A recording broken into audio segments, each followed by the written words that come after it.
500,000 people are crowding the streets to get a glimpse of the stars and celebrities.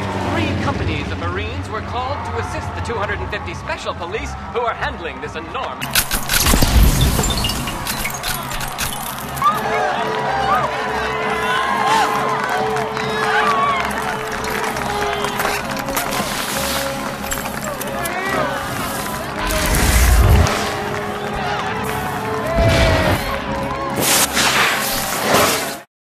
Nominovaní v kategórii Filmová udalosť roka 2007 sú Medzinárodný filmový festival Bratislava za umelecky hodnotnú a unikátnu dramaturgiu 9. ročníka festivalu, celovečerný hraný film režiséra Martina Repku Návrat Bocianov a nomináciu na udalosť roka získalo aj rozhodnutie o zrušení už spomínaných kultúrnych poukazov, ktoré držali nad hladinou niekoľko slovenských kín.